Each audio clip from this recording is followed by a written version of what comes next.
भारत में एक और मौजा रोनुमा हो गया। तारीख के सबसे बड़े और कदीम मंदिर में अजान की आवाज़ आबाद हो गई। बाबरी मस्जिद शहीद करने वाले हिंदुओं और इंतहा पसंदों से पुरअमन इंतकाम ले लिया गया। पूरे भारत में मुसलमानों की जनब से मिठाइयाँ तकसीम। नरेंद्र मोदी और योगी भी हैरान रह गए। आखिर इलाके के हिंदुओं ने ये सब करने की इजाज़त क्यों दी और इस जगह की तारीख क्या है, सब जानकर दुनिया हक्की बक्की रह गई। भारत में इस्लाम के गालिब आने का वक्त आ गया। मुसलमानों ने जितनी भी मुश्किलात और कुर्बानियाँ दी, इसका ऐसा सिला मिला कि दुनिया ने देख लिया। भारत के मंदिरों से भी अजान की आवाज़ें बुलंद होने लगी। आरएसएस और बीजेपी के इंतहा पसंद जिस चक्कर में थे वो मकसद नाकाम हो गया। बाबरी मस्जिद की बरसी के दिन ही भारत से बड़ी खबर सामने आ गई। मुसलमानों ने जिसके लिए सालों जद्दोजहद की थी उसका नतीजा सामने आने लगा। इस्लामोफोबिया का घिनौना ख्वाब ताबीर को ना पहुंच सका। मुसलमानान हिंद को एक और बड़ा तोहफा मिल गया। भारतीय रियासतों में इस्लाम तेज़ी से फैलने लगा। हिंदू पंडित भी मुसलमानों के दीवाने हो गए। मसाजिद के लिए ऐसे इकदाम शुरू कर दिए जो कि पहले कभी देखने को ना मिले। भारत में एकदम से ऐसा क्यों देखने को मिला? हाल ही में भारत की कौन सी अहम तरीन शख्सियत ने इस्लाम कबूल किया? क्या हिंदुओं ने यह मंदिर मुसलमानों के हवाले किया? और इस हवाले से कौन कौन से इंतहा पसंद जमातें मुसलमानों को धमका रही हैं? इसके बारे में तफसील से बताने के साथ साथ आपको ये भी बताएंगे कि भारत की कौन सी अमीर तरीन शख्सियत ने कुरानी आयत से मुतासर होकर इसको अपनी ज़िंदगी का हिस्सा बना लिया है और ये आयत इसको किस मुल्क ने तोहफे में दी थी। दोस्तों, भारत में इस्लाम गालिब आता जा रहा है और इसको मुमकिन बनाने के लिए किसी डंडे या गोली का इस्तेमाल नहीं किया जा रहा। दोस्तों, भारत में मुसलमानों पर जुल्म व सितम किए जाने की एक लंबी तारीख़ है जिसमें हिंदुओं और सिखों ने मुसलमानों के खून से होली खेली और भारत में इस्लाम और मुसलमानों के बढ़ते हुए रुझान को ख़त्म करने के लिए तरह तरह के हथकंडे इस्तेमाल किए, लेकिन ऐसा देखना उनके नसीब में नहीं था। दोस्तों, इस्लाम से कबल दुनिया अंधेरी थी और हर तरफ जुल्म और जबर का दौरा था। अमन व अमान नाम की कोई चीज़ मौजूद ना थी। कभी रंग व नस्ल के नाम पर, कभी ज़ुबान और तहज़ीब के उन्वान से और कभी वतनियत और कौमियत की आड़ में इंसानियत को इतने टुकड़ों में बांट दिया गया था और इन टुकड़ों को बाहम इस तरह टकराया गया कि आदमियत चीख पड़ी थी। दोस्तों, इस्लाम ने पहली बार दुनिया को अमन और मोहब्बत का बाकायदा दर्स दिया और इसके सामने एक पायदार ज़ाब्ता अखलाक पेश किया जिसका नाम ही इस्लाम रखा गया, यानी दामी अमन व सुकून और लाजवाल इस्लामती का मज़हब जो इम्तियाज़ दुनिया के किसी मज़हब को हासिल नहीं। इस्लाम ने मजबूत बुनियादों पर अमन व सुकून के एक नए बाब का आगाज़ किया और पूरी इल्मी और अखलाकी क़ुव्वत और फ़िक्री बुलंदी के साथ इसको वुसअत देने की कोशिश की। और आज भारत में मुसलमानों के अमन व अमान का जो रुझान पाया जाता है ये इस्लामी तालीमात की देन है जिससे अब हिंदू भी मुतासर होने लगे हैं। दोस्तों, बात करते हैं भारत में होने वाले तारीख़ी काम की जिसने उम्मत मुस्लिमा का सर फ़ख्र से बुलंद कर दिया है और हिंदुओं के लिए ये एक बड़ा धचका था।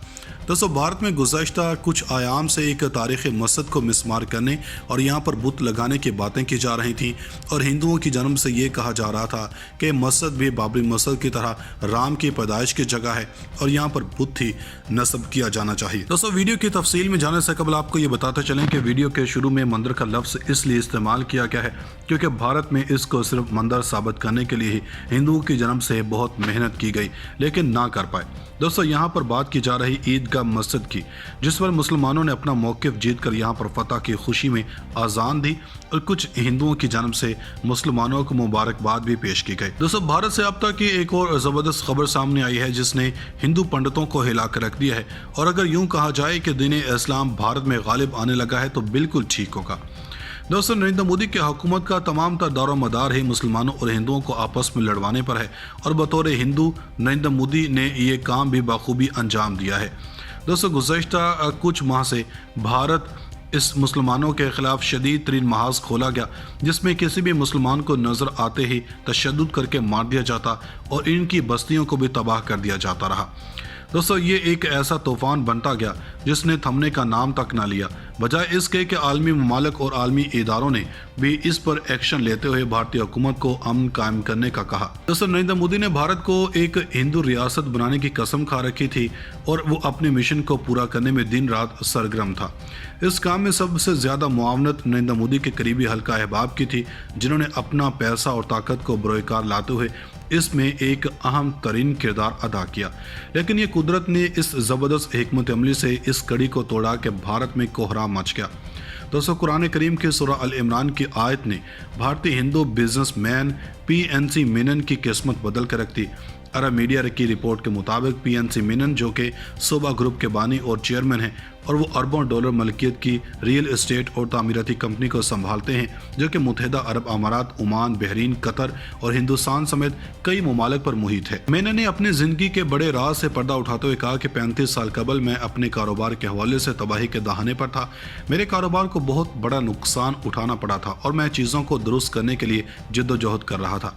सोबा ग्रुप के बानी और चेयरमैन ने कहा कि वो उस वक्त उम्मीद और मायूसी के दरमियान फंसे हुए थे जब इनके ओमानी बिजनेस पार्टनर सुलेमान अल अदवी ने इन्हें कुरान पाक का एक खूबसूरत नुस्खा तोहफे में दिया और मुझे मस्कत में अपने घर के बाहर सूरह अल इमरान की एक आयत लगाने को कहा और मैंने ऐसा ही किया। ओमानी बिजनेसमैन की तरफ से दी जाने वाली कुरान पाक की सूरह अल इमरान की आयत नंबर 160 का तर्जुमा मंदरजा झैल है। अगर अल्लाह तुम्हारी मदद करेगा तो तुम पर कोई गालिब ना हो सकेगा, और अगर इसने मदद छोड़ दी तो फिर ऐसा कौन है जो इसके बाद तुम्हारी मदद कर सके, और मुसलमानों को अल्लाह ही पर भरोसा करना चाहिए।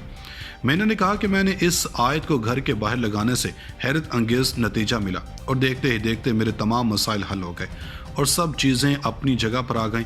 भारतीय बिजनेसमैन ने कहा कि तब से इन्होंने इस आयत को अपने तमाम घरों और दफातर बशमूल मुत्तहिदा अरब अमारात और हिंदुस्तान में एक मुस्तकिल तौर पर लगा रखा है। 72 साल कट्टर हिंदू और सोबा ग्रुप के बानी मेनन ने कहा कि मैं अपनी जेब में हमेशा इस आयत को रखता हूं और इससे मैं महफूज और राहत महसूस करता हूं, जबकि कुरान पाक की आयत मेरे बेटे और बेटियों के घरों में भी लगी हुई है। जब इनके ओमानी बिजनेस पार्टनर सुलेमान अल अदवी ने इन्हें कुरान पाक का एक खूबसूरत नुस्खा तोहफे में दिया और मुझे मस्कत में अपने घर के बाहर सूरह अल इमरान की एक आयत लगाने को कहा और मैंने ऐसा ही किया।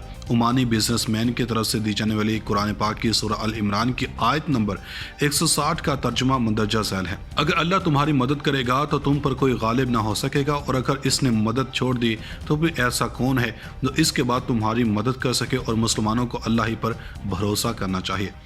मैंने कहा कि मैंने इस आयत को घर के बाहर लगाने से हैरत अंगेज नतीजा मिला और देखते ही देखते मेरे तमाम मसाइल हल हो गए और सब चीज़ें अपनी जगह पर आ गईं। भारतीय बिजनेसमैन ने कहा कि तब से इन्होंने इस आयत को अपने तमाम घरों और दफातर बशमूल मुत्तहिदा अरब अमारात और हिंदुस्तान में एक मुस्तकिल तौर पर लगा रखा है। 72 साल कट्टर हिंदू और सोबा ग्रुप के बानी मेनन ने कहा कि मैं अपनी जेब में हमेशा इस आयत को रखता हूं और इससे मैं महफूज और राहत महसूस करता हूं, जबकि कुरान पाक की आयत मेरे बेटे और बेटियों के घरों में भी लगी हुई है।